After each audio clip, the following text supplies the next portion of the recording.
What is up, YouTube? My Cowboys family here, bringing you guys the latest update on our very own Dallas Cowboys. And of course, as always, thank you so much for joining us here tonight.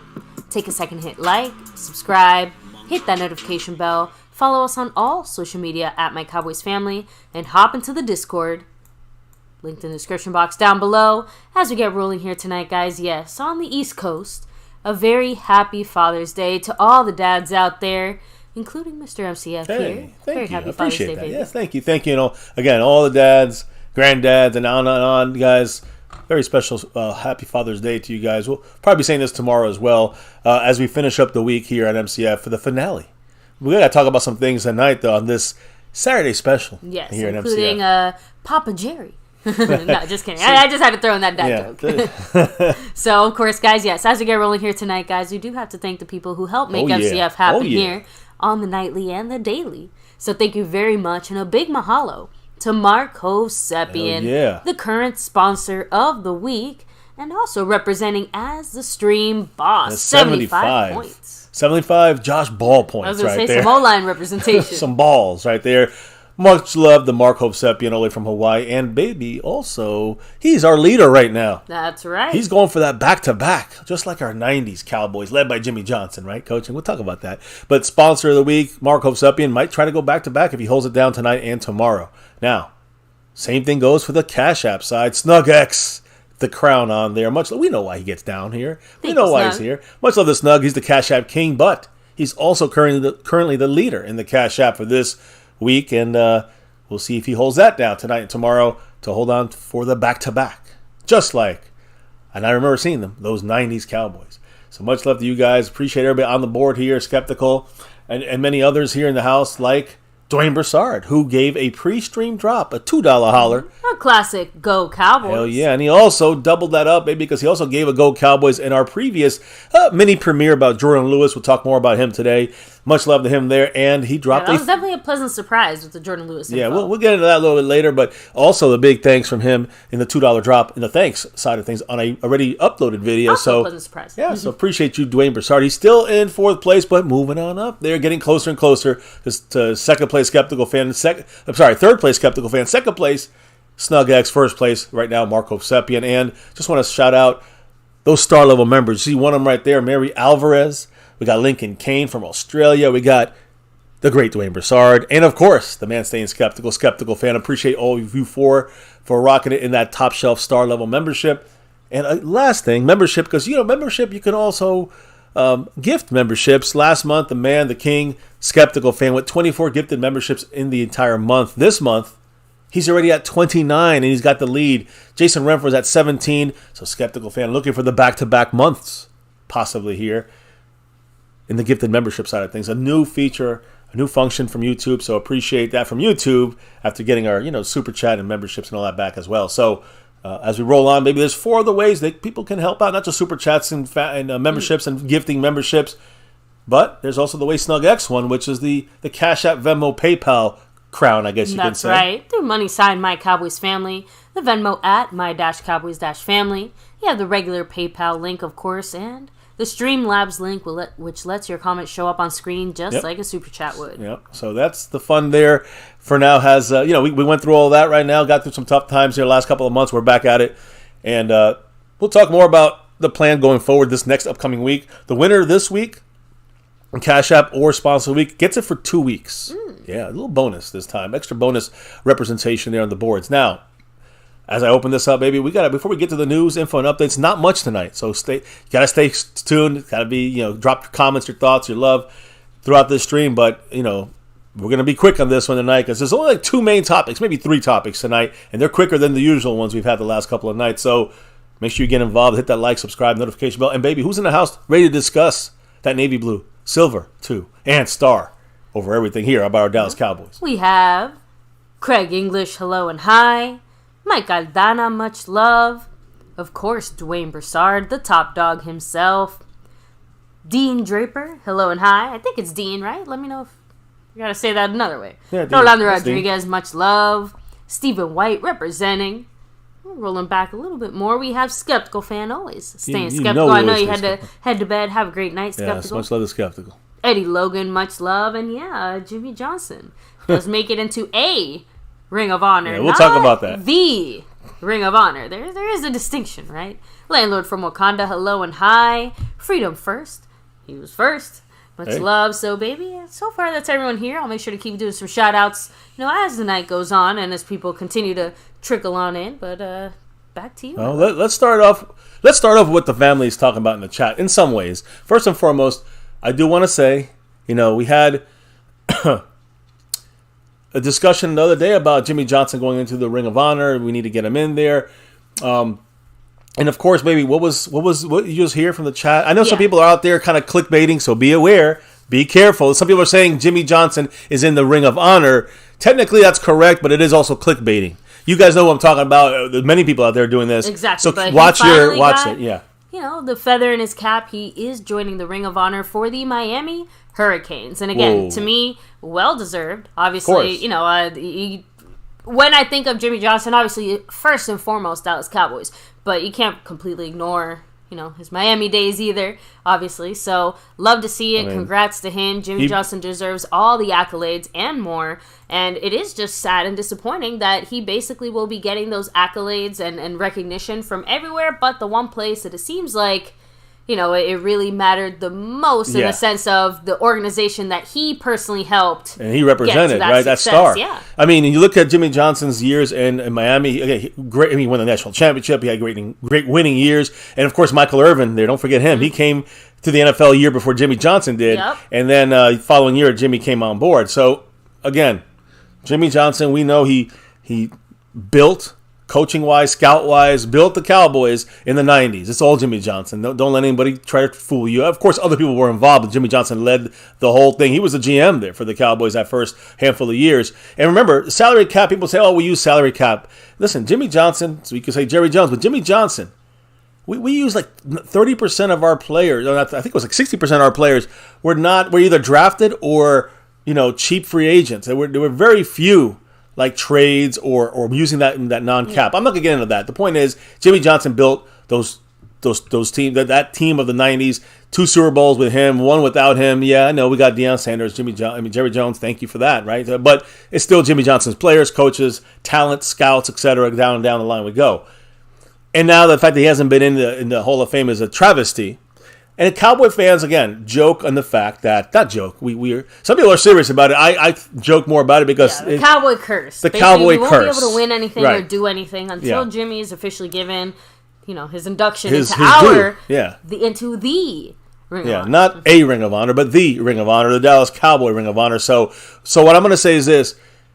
All of that is great. All of that is we obviously want to see Jimmy Johnson in the Ring of Honor. Glad it's great that he's in the Miami Hurricanes Ring of Honor, but he's not the Dallas Cowboy Ring of Honor, which is what matters the most to us here on My Cowboys Family. Now, I do want to say, some people, whether it's by joke or just it's a convenient thing to say, we understand. Curses is just a word you use just to display like a frustration of a long time of not winning. But if you believe that this is a curse, then let me try to edge you guys a different direction when it comes to curses. I'm not going to say a bad word, but let me explain what I'm saying here. Look at my thumbnail and look at the guy standing right there next to the Cowboys chat, over number 2, Jourdan Lou. Mm-hmm. That guy, his name is Rowdy. Yeah. And today, guys, the Cowboys posted and said, quote, the coolest kid in the mascot game. And they're referring to, of course, Cowboy Joe over there, Rowdy, whatever his name is, Rowdy. Today's National Mascot Day. All right, but let me just give you guys a little hint. Do you guys know after we won that Super Bowl against the Pittsburgh Steelers, Super Bowl 30, our last Super Bowl that we were at, the last Super Bowl we won, do you know that off season, in between the Super Bowl we won and the draft, this disaster of a mascot was designed, born, and out in front of representing that star for the Cowboys. Now, look, I don't believe in curses like this either, but that's a curse that's pretty ugly as well. I think it's a double curse, is what I'm saying. You hold Rowdy's birth more as responsible than the lack of Jimmy Johnson in the Ring of Honor for the Cowboys. No. They both are. No, Jimmy Johnson being out of the Ring of Honor, that's a travesty. That's a disgrace to the star per Jerry Jones. The Rowdy thing is more of just another lump of embarrassment in that sense of things. Rowdy is Not that look, I don't even care about the mascot. I just sacrifice him, kill him off, and let's win a fucking Super Bowl. That's all I'm saying. I don't need Rowdy in my life. It's weird because Mike Aldana, it's nowadays there's so much stuff about football that is just so second nature. It is hard for us to remember, some of the more innovative moments, right? The fact that Jimmy Johnson really did basically create the value chart as far as draft picks, like, it wasn't even that long ago when you think about it in football terms. So, just crazy. That's all. Love to see it. Speaking of Crazy Ray, right? He was a mascot. He wasn't a mascot, but he was a representative of the Cowboys. I loved him. He was going against, it was Crazy Ray. Was it Redskin Joe? I don't know. I forgot the battle in the time in the stands. But the point is, we got to get rid of Rowdy. I think Rowdy's here to stay, guys. We got to listen, I vote, get Rowdy the fuck out of Dallas and bring in Jimmy Johnson to the Ring of Honor. Let's take Rowdy out and let's put Jimmy in. Let's think leave it at that. Jimmy wants to be the mascot of the Dallas Cowboys. I don't mean a mascot. I mean in the Ring of fucking Honor and get Rowdy out and forget a mascot. I'm messing with you. So, come on. That was funny. What? No, what? That was funny. I'm laughing. I think it's funny. I just think that the torture that us Cowboy fans, I know, baby, you've been going through it for about 10 years, but the torture us Cowboys fans have been feeling since the freaking last Super Bowl we won, we're looking for any reasons. Look, the real reason is the front office, some lack of talent, some bad luck, whatever it is. But in the end, no curses are real in this sense. But I will say this. It's bothersome that we can connect the birth of Rowdy and the death of Jimmy, in a sense, right? In the sense of like he's never come into the Ring of Honor under Jerry Jones's watch, it seems. That these two things coincide in producing the same thing. No Super Bowl rings in 20-plus years. Yeah, and Stephen White, that's awesome. Said I was at Super Bowl 30. That's a great one. That's a legend. I remember watching every second of that game, but, it's been 20-plus years. Agreed. So, anyway, back to you, baby. Oh, well, okay. That's clear. No, just saying that, we obviously... Yeah, I got it. No, we're back at it. I guess you should talk Rowdy more if you want. No, I think we should talk them enough, and I think that, Jimmy Johnson, Miami, Ring of Honor...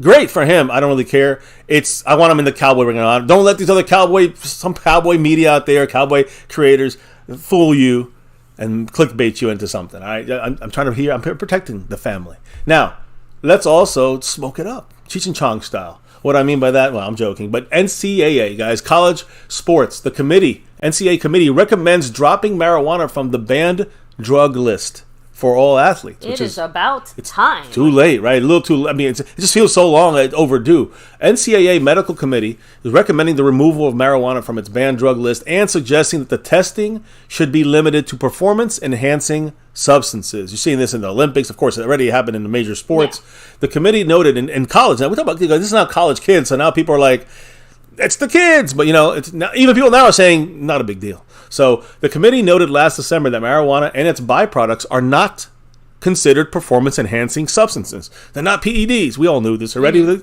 College came a little late, I guess. Instead of focusing on penalties for weed use, the panel suggested stressing policies that focuses on the potential threats from marijuana use and the need to reduce the harm and use of cannabis products in general. Of course, you're just saying, don't do it, bad for you. Like they're going to say, don't drink, it's bad for you. But they're just suggesting that, right? It's not a big deal. I mean, this is like basically freedom, like in a real way. So again, this committee said that they recommend that schools, that test to use the results to help find problematic cannabis use, not just somebody's using it recreationally. And if it's overdone, overused, or they're getting suspended, not suspended, but like they're having issues with other things, maybe school, maybe some of their gameplay, right?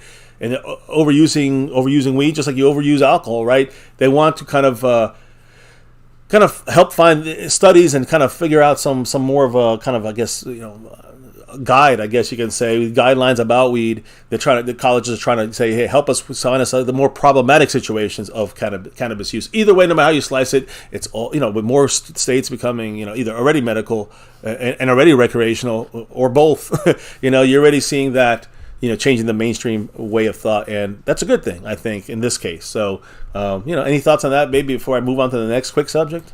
I mean, honestly, don't really have too much to add there. You guys are cracking me up here with the comments. Jourdan Rodriguez said, I saw Crazy Ray at Texas Stadium in the 70s. Yeah. I only saw him on TV, but man, he was awesome. I love Crazy Ray. You missed that whole thing. How many different Cowboy experiences everyone has had, because like I said, we have some long time, real old school repping the star Cowboy fans here. Oh, And yeah. obviously we have a few more of us newer generation. Of course, we need all kinds. But I just think it's really cool how many of you guys are able to have so many of those, maybe better Cowboy experiences, let's be honest, because you guys were able to be around for some of the better days. Yeah, well, it's great to be around those. And listen, it's still a way for me. I feel thinking every year. I know it's delusional Cowboy thinking, but every year I'm like, we got a shot. We got a shot. We're 1 out of 32, and I know what I've seen in the past. The unfortunate part, I haven't seen that kind of team since then. Like, I haven't seen that team consistently through a year, whether it was Romo in 2007 or 8, whenever that was, whether it was, Dak in 13-3. It was a great team, but they still had some flaws, right? So, yeah, there's still things I haven't felt like that dynasty feeling, when it comes to our Cowboys, like I did in the 90s, and I'm sure a lot of people saw that and felt it in the 70s with Roger Staubach. So, anyways, let me get to some sad news here, unfortunately. Guys, police say that Ray Lewis, his son, we talked about him the other day, passing away at 28 years old, he died of an accidental overdose. Really unfortunate. Yeah, police responded to this 911 call, and they administered Narcan. This is what the police report read. The police report also indicated that police found a blue pill unofficially identified as alprazolam, a used needle as well, and a small plastic bag inside an empty beer can. I'm not really sure what that drug is going to entail, but I'm sure it's not anything good. So police then noted that their unofficial conclusion was an accidental overdose. So it was not the official result. We'll hold off on that still. The medical examiner will figure out the cause of death. But again, the most important thing here is extending the condolences to the Ray Lewis family for the loss of their son, 28 years old.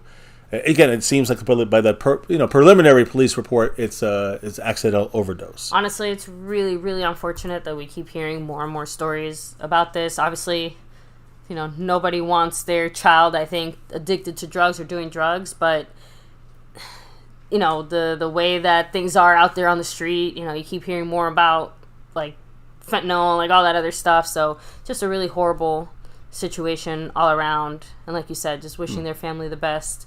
I don't know if that makes it any easier, though. Yeah. So, and especially with everyone kind of going through tough times right now, I just feel like even NFL players are extremely vulnerable to situations like this. So, just gotta take care of each other, guys. Yeah. Horrible situation, and wish the best to however they can get past this with the Ray Lewis family. Now, kind of moving on to the NFL news, just really not really much today, but Patriots standout cornerback, guys, Jack Jones, he was arrested at Logan Airport after 2 firearms were found in his carry-on luggage. I mean, you gotta be oof. His bail was set at $50,000, and Jack Jones now is due to be arraigned next week in East Boston District Court. Man, that I have to admit, that's stupid. Very stupid. I mean, it's just dumb. So now, look, we're going to go now to the NFL. Well, we're done with the NFL. We're now with Cowboy news. If you look at our thumbnail, one of the guy right below, Rowdy, is Jourdan Lewis, number 2. All right, and again, we all know the Jourdan Lewis situation, right, guys? I mean, unfortunately he broke his he fractured his foot. Fractured his foot, yeah. So he fractured his foot. I'm gonna talk about this because there was a lot of talk about Stephen Jones saying he's gonna start off on the PUP list. That's the physically unable to perform list, and that means that you don't count towards the 90-man roster or the 53-man roster. But if you don't get off of that PUP list before the season starts, you're gonna miss at least, I think, 3 or 4 weeks. Is it? Maybe even more than that. Maybe I think it's 8 weeks of the season automatically. So he's got to get it back somewhere in training camp. Jourdan Lewis has to get back on that football field before the cuts come, basically. If he can do that, then he will have a chance to start week 1 and play into the season, at least early. That we're hoping, right? At least has a chance to stay on this team without missing half the season.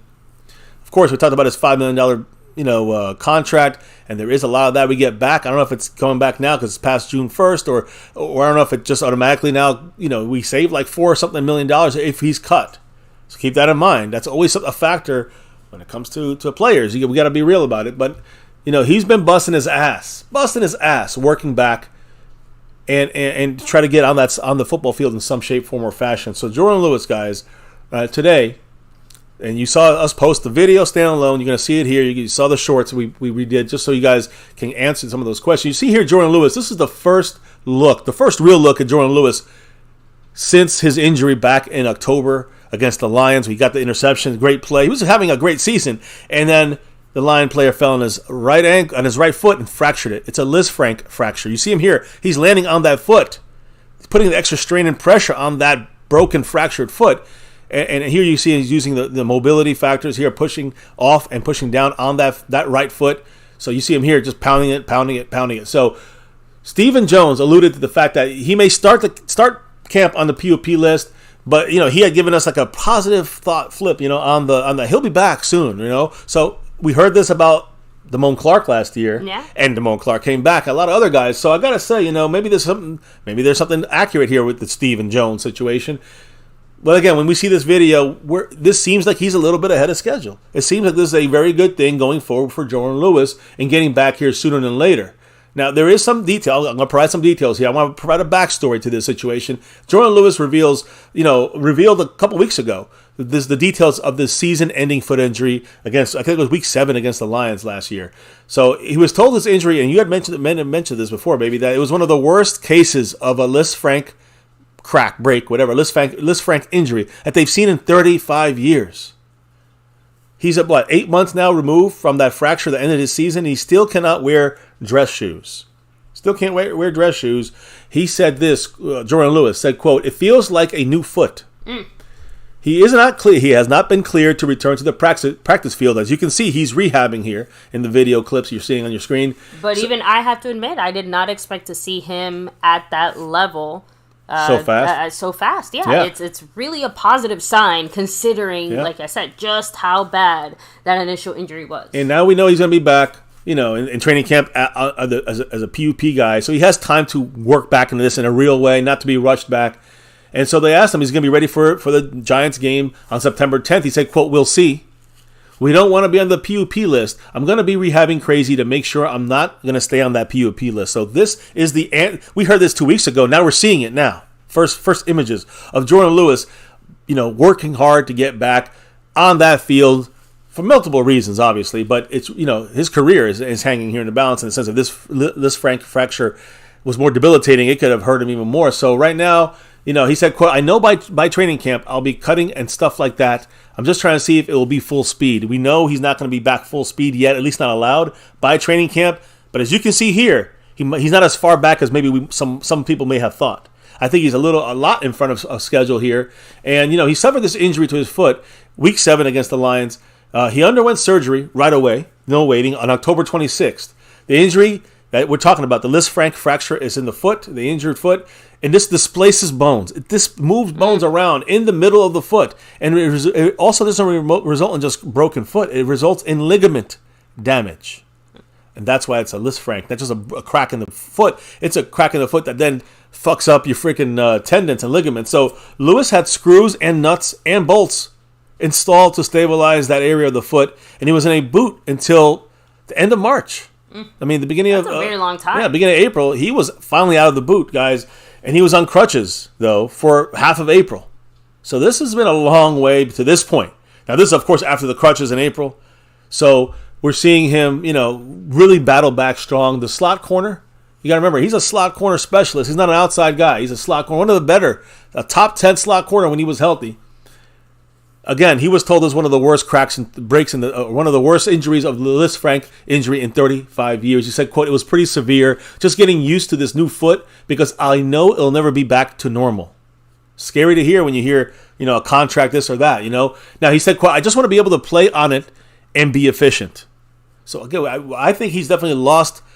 He even admits it's not going to be the same thing with the foot. It's not going to be the same thing. It's going to be, a different thing to get used to. He literally described it as a new foot. So, I have to imagine that it's going to take a little bit of time for him to adjust to that. It also makes me wonder, you said it was his right foot, right? I think so, yeah. Okay, so no, it also makes me wonder if maybe he will favor a different stance or something like that. You know what I mean? Like, even though he's obviously, I'm assuming, right-handed. You know what I mean? Like, maybe he starts favoring, like, more of a left-sided stance, or just like, well, you can see here he's favoring that side a little. You can see here he's pushing extra weight, pushing extra, pressure on that right foot, focusing on that right foot. Yeah. So again, that's kind of going to balance out that left-right kind of feeling, I think. But the bigger thing is this, baby. The last few weeks since the crutches and into June right now, you could say into through May and into June. This is basically what he's been doing. So basically what he said, this was again a couple of weeks ago, quote, I'm sorry, I'm not quoting, this is a paraphrase. He's basically been running the last couple of weeks. Most of what he's been running has been straight ahead, not really cutting, straight ahead stuff. And he's slowly incorporating the lateral movement. As you can see, the jumping from left and right when you see him on that one foot, that's him kind of twisting and putting pressure on the foot from different angles, like boom, forward, boom, sideways. You put in different stresses on the bone, on the foot, on even the ligaments and everything, right? So different stresses on the whole leg. So again, he's been running the last couple of weeks a lot, straight ahead though, and no real lateral movement. He said also he will wear cleats during his rehab.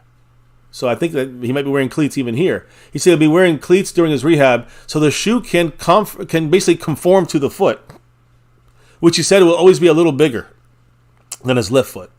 Like the foot will be bigger, but the shoe's always going to be bigger to make sure they can make room for that. Yeah. Room proper, yeah, properly for the foot. I'm guessing it's probably going to be maybe a little bit bigger. Well, yeah, the right foot's going to be a little bigger, maybe because of the bolts and the nuts and the screws in there. Yeah, that's what I'm saying. Yeah. Like, or even just because of the surgery and stuff like that, maybe it just like retains more fluid. You know what I mean? Like maybe exactly. Whether it's because of the things that were inserted or because of a side effect of the surgery or the injury or whatever. The point is, he's always going to have to deal with that. Yeah, and that's the thing. Right now, he's trying to adapt to the sensation of that foot right now and the way it's in that shoe. So that's what he's currently doing right now. He's encouraged, he said, that the foot doesn't swell nearly as much as he did when he first started resuming the working out stuff, right? At this point, he's already got through the swelling portions, and it looks like it's not really swelling as much anymore for him. That's a good sign there. And Jourdan Lewis said, quote, "The surgeon said I'll be fine. It's just pushing through that soreness."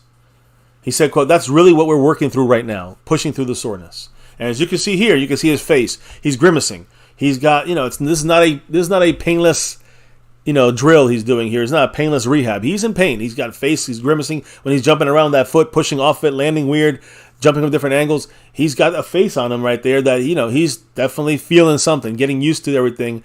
And whether it's a shoe, a sock, a cleat, whatever he's doing, he's, moving up and he's getting, he's getting progression. He's progressing in his rehab every single day, which is good news. Now, I do want to say, as we move on from this topic, maybe what's your thoughts on Jourdan Lewis and this rehab and the chat's thoughts? I mean, I touched on it a little bit earlier, but I'm genuinely and very pleasantly surprised to see him doing, as well as he seems to be doing right now. Obviously, fingers crossed, we see him back sooner rather than later. But I'm still a little bit weary just because, like you said, the severity of the injury. I don't really know what the situation is as far as those fractures or injuries and how common they are to either repeat or what that means for like future injuries or anything. So I'm just kind of hoping this is one of those things where like once it's fixed, it's okay. It sounds like it's always going to be bothering. It's always going to be different though. Whether he gets used to it and can still do his thing, that's one thing, but it's going to always be different from this point on. I agree. So it also makes me wonder, can J. Lou also maintain the same speed that he previously had? That's a great just because, question. let's say the foot gets back to normal and everything's great. Like, if it still feels like basically a stranger's foot or some weird thing like that, I don't know. Will he? I think he'll get used to it eventually, but right now he's still getting used to the sensation and getting used to that that situation with his right foot. I think expect him to probably just be a little bit slower than we maybe remember. I think at least until he maybe gets a few more football games and snaps and things like that. I think maybe next year. Maybe you see a little That's bit a good point. Yeah. Maybe it'll be more of a Michael Gallup-esque situation where, he'll look decent throughout the year, but he won't be his top form really yet. Ever take that next jump the way we're expecting him to until he's fully healthy. So, let me see. Retro Scotty said, as long as J. Lou doesn't have the drop foot, then he should come back. Oh yeah, there's not a drop foot situation, and again, I agree with Retro Scotty as far as Deron Bland. I mean, he's in there right now, locked in. That's been my starter before even Jourdan Lewis, especially with the injury. And Jourdan Lewis is very good at the slot spot. I'd rather have Deron Bland going forward because he's our guy going forward, right? Mm-hmm. So, let me see. Rodriguez said, off topic, the mascot name for the Redskins in the 70s was Chief Z. Always fighting against Crazy Ray. That was his name? That was his name. Yeah, Chief Z. I didn't remember that. That sounds like some Mary Jane strain. I'll give you that. Sorry, that cracks me up. Chief Z. Sorry. Chief that sounds Z. Yeah.